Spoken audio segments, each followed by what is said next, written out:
Halo teman-teman semua, saya Ika Wahyu Fordikawati S akan melakukan penyegaran kembali terkait sosialisasi SOP pemberian kemoterapi yang aman. Berikut adalah ulasan materinya.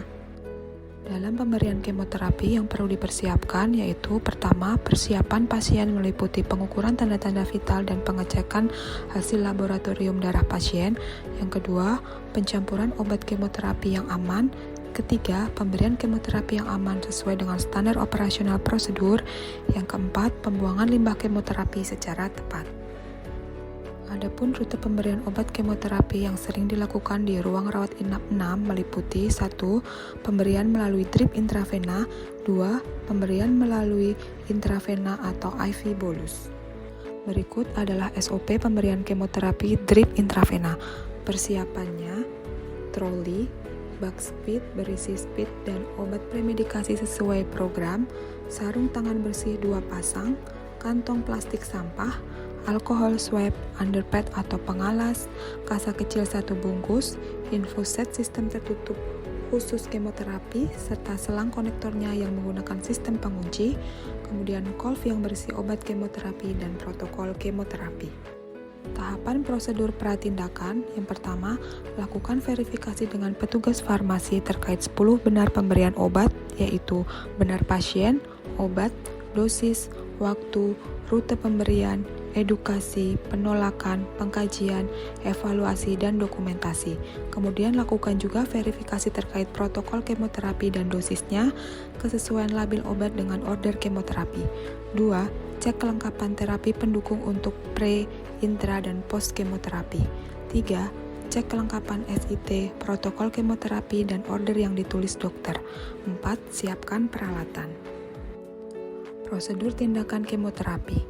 Pertama, lakukan double check terhadap obat dan cairan pelarut sesuai prinsip 10 benar pemberian obat antara perawat dengan perawat.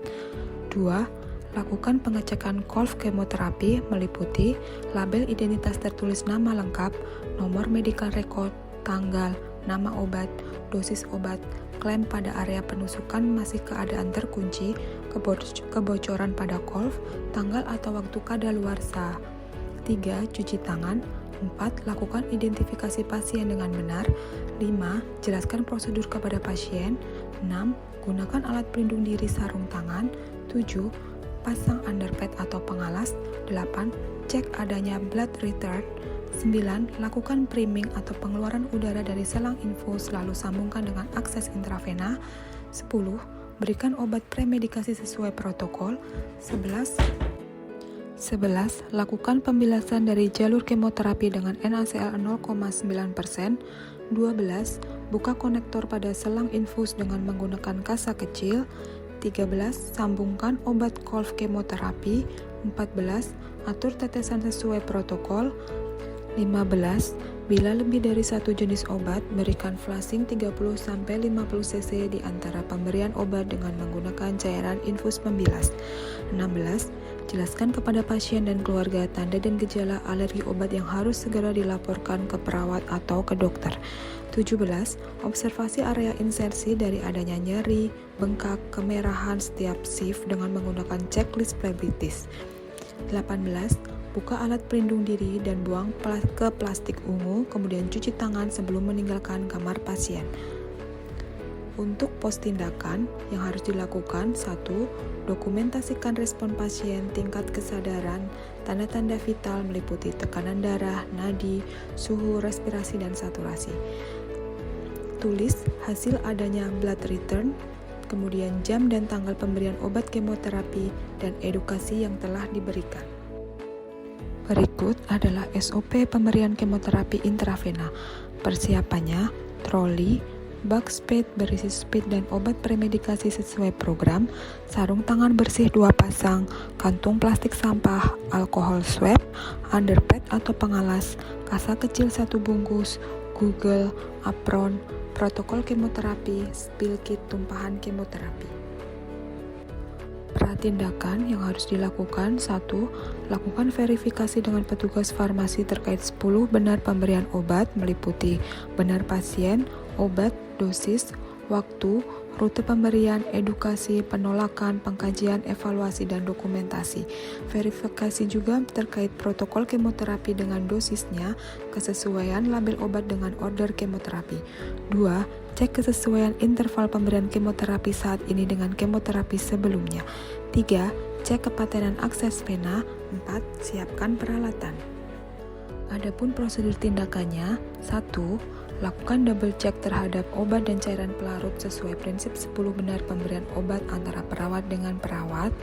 2. Lakukan pengecekan obat kemoterapi terkait label identitas yang tertulis nama lengkap pasien, nomor medical record, tanggal, nama obat, dosis obat, klaim pada area penusukan masih dalam keadaan terkunci, kebocoran pada kolv, tanggal atau waktu kadaluarsa. 3. Cuci tangan. 4. Lakukan identifikasi pasien dengan benar.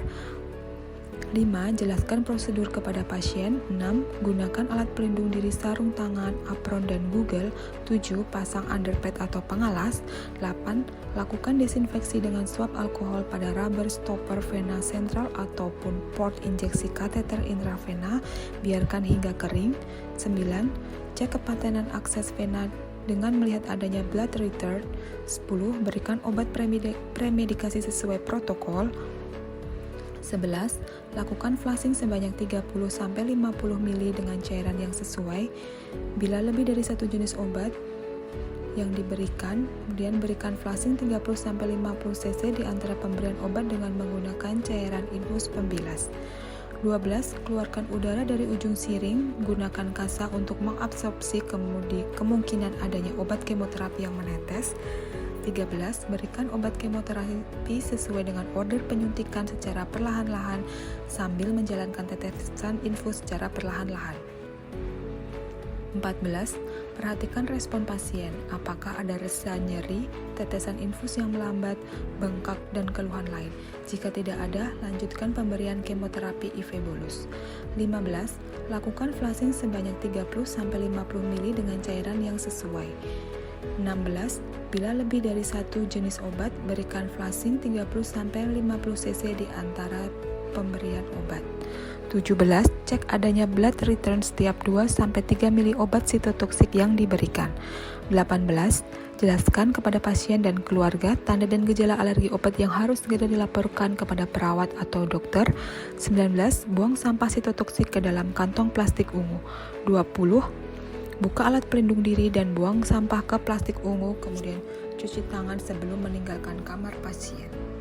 Adapun pos tindakan yang harus dilakukan yaitu meliputi dokumentasikan respon pasien, tingkat kesadaran, tanda-tanda vital, hasil adanya blood return, jam dan tanggal pemberian obat kemoterapi, dan kondisi area insersi infus.